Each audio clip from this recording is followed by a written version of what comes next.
जरांगे पाटलांच्या आंदोलनाला मोठे यश. मराठी बांधव खुश झाले. पहिल्या दिवशीच राधाकृष्ण विखे पाटील यांनी GR दाखवला. मराठी बांधवांच्या सगळ्या मागण्या मान्य करण्याची घोषणा. 30 मे रोजी जरांगे पाटील हे अंतरवाली सराटी येथे उपोषण करणार होते.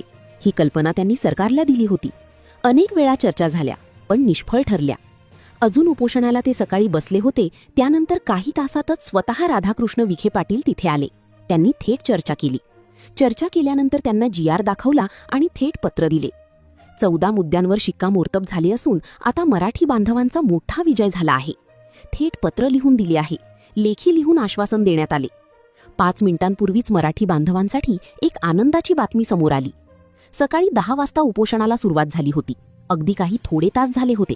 पूर्ण दिवसही संपला नव्हता. तेवढ्यात एक आनंदाची बातमी समोर आली. थेट लेखी पत्रच आता देण्यात आले. GR देखील दाखवण्यात आलेला आहे. 14 महत्त्वाच्या मुद्द्यांवर शिक्कामोर्तब झाल्याची बातमी समोर आली.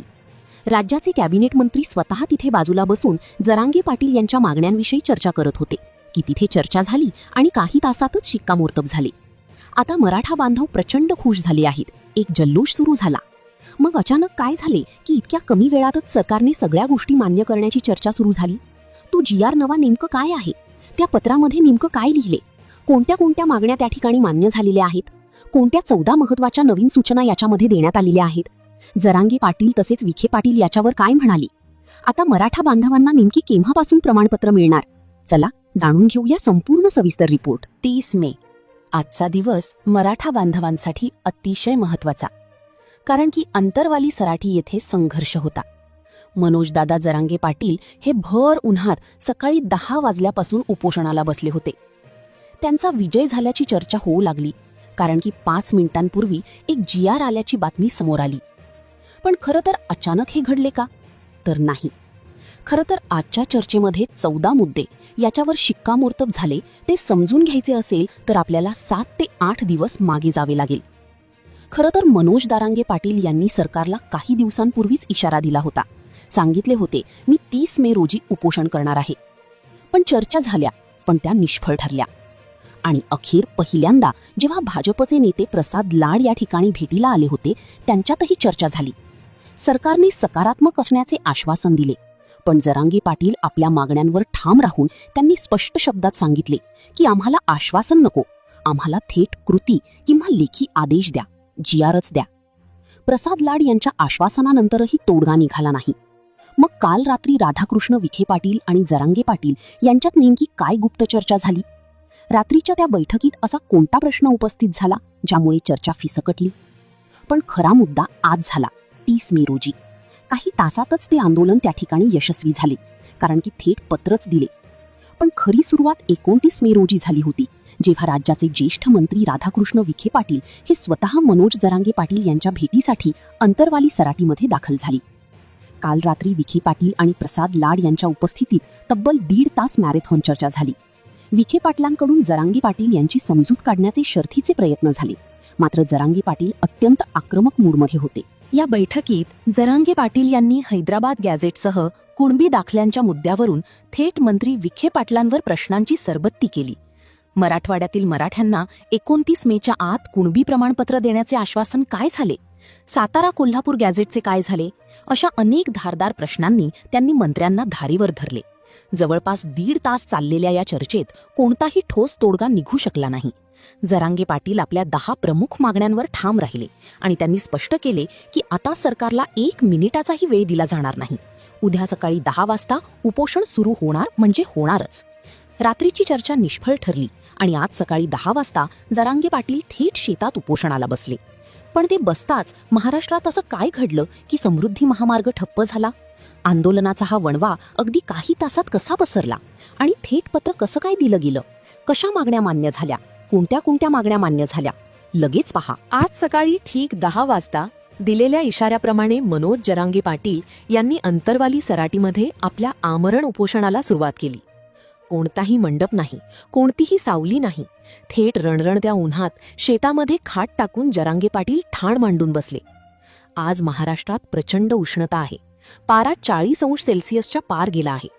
ह्या 40 अंश तापमानात उन्हाची जराही पर्वा न करता जरांगे पाटील उपोषणाला बसल्याची बातमी जशी टीव्हीवर आणि सोशल मीडियावर पसरली तसा संपूर्ण मराठा समाज आक्रमक झाला. ह्या उपोषणाचे तीव्र पडसाद अवघ्या 15 मिनिटात उमटायला सुरुवात झाली. जालन्यातील नावाशिवार परिसरातून जाणाऱ्या अत्यंत महत्त्वाच्या समृद्धी महामार्गावर हजारो मराठा आंदोलक एकत्र आले. त्यांनी थेट महामार्गावर रस्ता रोको आंदोलन सुरू केले. समृद्धी महामार्ग हा संपूर्ण राज्याला जोडणारा मुख्य मार्ग असल्याने अवघ्या अर्ध्या तासात तिथे वाहनांच्या लांबच लांब रांगा लागल्या. वाहतूक पूर्णपणे ठप्प झाली. कोल्हापूर, सातारा, पुणे अशा विविध जिल्ह्यातूनही आंदोलनाला पाठिंबा देणारे संदेश येऊ लागले. परिस्थिती हाताबाहेर जात असल्याचे आणि मराठा समाजाचा असंतोष वाढत असल्याचे प्रशासनाच्या लक्षात आले. आंदोलनाचा हा रुद्र अवतार पाहून मुंबईत बसलेले मुख्यमंत्री आणि थेट मैदानात उतरलेले विखे पाटील यांनी काय पावले उचलली?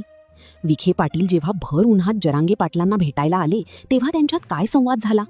सावलीत जाण्यास जरांगेंनी का नकार दिला? पण डायरेक्ट पत्र दिल्याने सगळीकडेच एक आनंदाची लाट पाहायला मिळाली. मग काय आहे त्या पत्रात?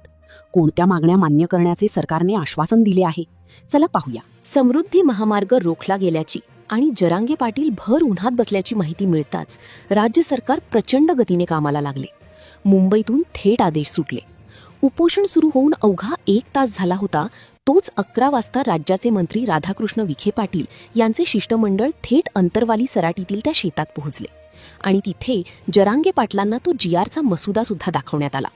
त्याच्यात नेमकं काय होतं, की ऐतिहासिक पत्र काय होतं की ज्यामुळे या आंदोलनाचा निकाल लागला असं बोललं जाऊ लागलं?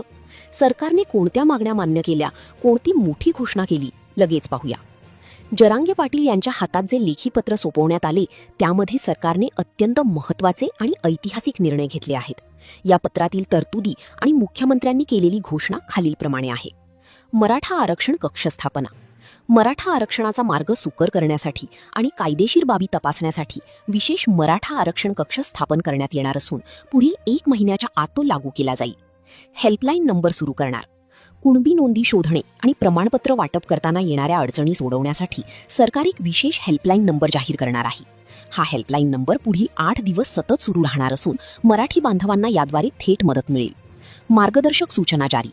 कुणबी प्रमाणपत्र वाटप प्रक्रियेत सुसूत्रता आणण्यासाठी आणि सर्व सोयऱ्यांना याचा लाभ देण्यासाठी सरकारने नवीन मार्गदर्शक सूचना म्हणजेच गाईडलाईन्स जारी केल्या आहेत. वारसांना अर्थसहाय्य. मराठा आंदोलनादरम्यान ज्या मुख्य बांधवांनी आपले बलिदान दिले त्यांच्या वारसांना पुढील 15 दिवसांच्या आत आर्थिक सहाय्य देण्याचा मोठा निर्णय सरकारने मान्य केला आहे. या पत्राची अंमलबजावणी त्वरित सुरू होणार असून शिंदे समितीच्या कामाला गती देण्याचे आदेशही मुख्यमंत्र्यांनी दिले आहेत.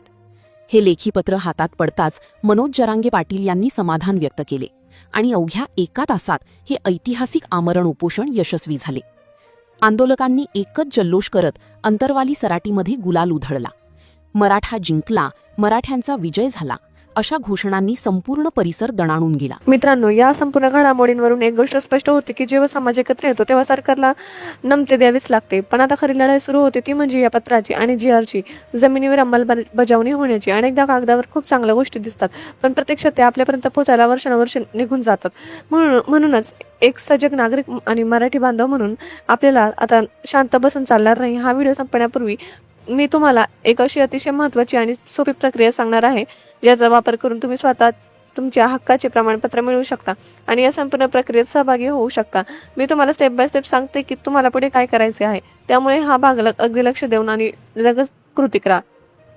सगळ्यात पहिली पायरी म्हणजे सरकारने जी नवीन हेल्पलाईन नंबर सुरू करण्याची घोषणा केली आहे तो नंबर जाहीर होताच तुम्हाला तो तुमच्या मोबाईलमध्ये सेव्ह करायचा आहे. त्या हेल्पलाईनवर फोन करून तुमच्या भागात किंवा तुमच्या कुटुंबाच्या बाबतीत कोणबी नोंदणी शोधण्यात काय अडचणी येत आहेत याची माहिती सरकारकडे नोंदवायची आहे. दुसरी पायरी म्हणजे तुमच्या गावातील किंवा तालुक्यातील महसूल कार्यालयात म्हणजे तहसील कचेरीत जाऊन जुन्या निजामकालीन नोंदी किंवा हैदराबाद गॅझेटच्या प्रती उपलब्ध झाल्या आहेत का याची चौकशी करायची आहे. जर तिथे अधिकारी टाळाटाळ करत असतील तर सरकारने दिलेल्या या पत्राचा आणि मार्गदर्शक सूचनांचा संदर्भ त्यांना द्यायचा आहे. तिसरी आणि सर्वात महत्त्वाची पायरी म्हणजे केवळ स्वतःपुरता विचार न करता आपल्या गावातल्या इतर बांधवांना त्यांची प्रक्रियेत माहिती नाही त्यांनी अर्ज करून भरण्याची मदत करायची आहे. आता या संपूर्ण विषयावर तुमचे काय मत आहे ते खाली कमेंट बॉक्समध्ये नक्की कळवा. तुम्हाला काय वाटते, सरकारने घेतलेला हा निर्णय खरोखरचा इतिहास आहे की निवडणुकीच्या तोंडावर मारलेली ही केवळ मालमपट्टी आहे? मनोज जरांगे पाटलांनी घेतलेली ही भूमिका आणि विखे पाटलांनी दाखवलेली ही तत्परता याबद्दल तुमचे काय मत आहे ते कमेंटमध्ये टाईप करा, कारण तुमच्या कमेंट्समध्ये हा व्हिडिओ इतर मराठी बांधवांपर्यंत पोहोचू शकेल आणि समाजात एक योग्य चर्चा सुरू होईल. जर तुम्हाला हा व्हिडिओ माहितीपूर्ण वाटला असेल आणि पुढील अपडेट सगळ्यात आधी हवे असतील तर या चॅनलला सबस्क्राईब करा आणि खाली दिलेले बेल आयकॉन दाबा आणि हा व्हिडिओ प्रत्येक व्हॉट्सअप ग्रुपवर शेअर करून प्रत्येक मराठा बांधवांपर्यंत पोहोचवा. जय जिजाऊ, जय शिवराय.